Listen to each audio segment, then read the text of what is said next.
आज का हमारा बहुत सुंदर एपिसोड है, वो है अनुप्रेक्षा।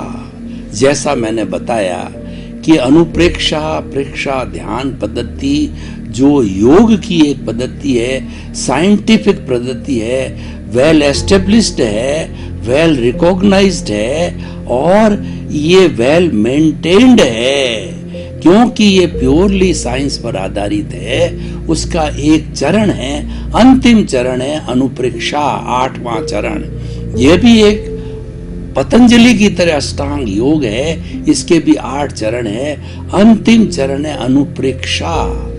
अनुप्रेक्षा का अनु प्लस प्रेक्षा, प्रेक्षा का मतलब देखना। खुली आंख से देखो चाहे बंद आंख से देखो, पर देखना कैसे, ये मुख्य बात है कि राग द्वेष मुक्त होकर के देखना।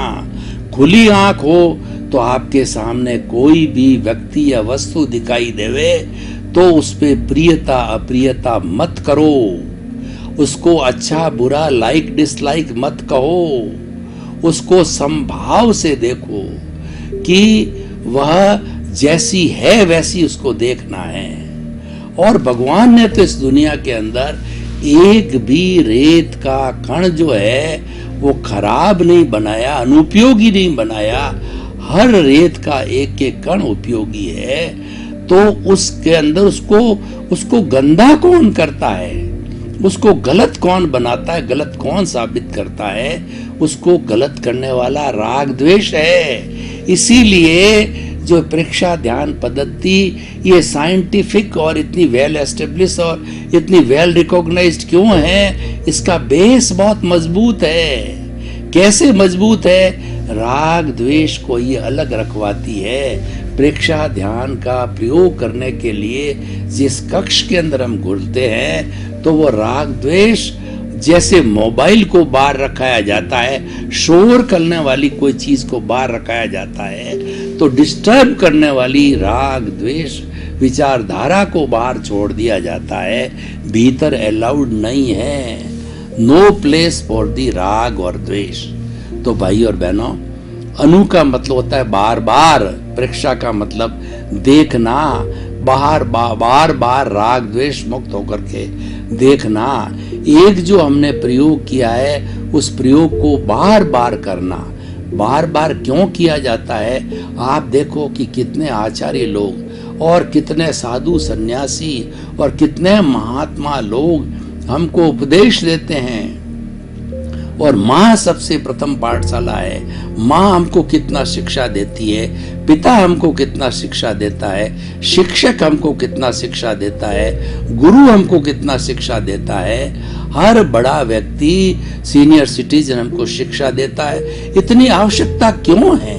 क्योंकि व्यक्ति भुलक्कड़ है, व्यक्ति जल्दी भूलने वाला है, इसलिए बार बार कराया जाता है। और बुराई को देख लो, आपने किसी भी व्यक्ति को बुराई पढ़ाते हुए देखा है क्या? मैंने तो नहीं देखा।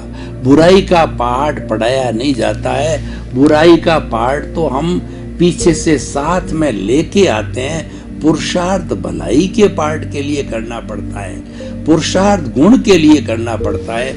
अवगुण तो ये हमारे भीतर एम्बेडेड है। ये जो हमारा कर्म शरीर है वो क्या है? वो अवगुणों का पुतला है। वो जो राग द्वेष है वही अवगुण है, वही बुराई है, वही कर्म रज है, उसी को धोना है। और जब वो बुराई या गंदगी धुल जाती है तो हम प्योर हो जाते हैं। और प्योर होना ही हमारा लक्ष्य है। प्योर होने का अर्थ यह है कि हम सिद्ध बुद्ध मुक्त बन गए, हम ब्लिस की अवस्था में आ गए। ब्लिस वह सुख होता है कि जिसके बाद दुख आता ही नहीं है। तो भाई और बहनों, बार बार कोई भी हमने प्रयोग किया उसका बार बार करना अनुप्रेक्षा कहलाती है। अनुप्रेक्षा कहीं भी किसी भी चीज की हो सकती है। जैसे आपको क्रोध ज्यादा आता है तो क्रोध उपशमन करने की अनुकंपा, जो अनुप्रेक्षा, मान का उपशमन करने की अनुकंपा, माया का उपशमन करने की अनुकंपा, लोभ का उपशमन करने की अनुकंपा, आपका आत्मविश्वास कमजोर है, आत्मविश्वास को बढ़ाने की अनुप्रेक्षा, और आपका स्वास्थ्य कमजोर है, स्वास्थ्य बढ़ाने की अनुप्रेक्षा, आपको जो भी चीज कमी है उस कमी को जैसे हम दवाई लेके पूरा करते हैं, तो भावात्मक रूप से प्रेक्षा ध्यान हमें वो मेडिसिन देता है ताकि जो हमारी कमजोरी को मिटा दे। जब हम अपनी कमजोरी भीतर विराजमान प्रभु के सामने, जो कि सबसे बड़ा डॉक्टर है, वो डॉक्टरों का डॉक्टर है, उसके सामने रखते हैं, तो वो हमें रास्ता दिखाता है, वह हमें अनुप्रेक्षा का रास्ता दिखाता है।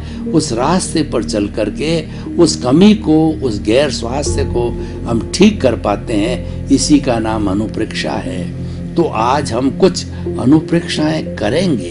तो अनुप्रेक्षा करने से जो है वो हमारा प्रतिरोधात्मक शक्ति बढ़ती है। देखिए, आज का समय कोरोना का समय है। ये कोरोना कोविड-19 किनको होता है? जिनकी प्रतिरोधात्मक शक्ति कम है। ये हमारी माँ ने जब हमको जन्म दे करके भेजा, तो उसने कहा कि मैंने यूनिबिल्ट सिस्टम तुम्हारे शरीर के अंदर, मनुष्य के शरीर में लगा दिया। वो 100 वर्ष तक जिएगा। वो इम्यून सिस्टम लगाया जो कि embedded in the our physical body है, परंतु उसमें नेचर माँ ने कंडीशन लगाई कि तुझे मेरे नियमों की पालना करना पड़ेगा।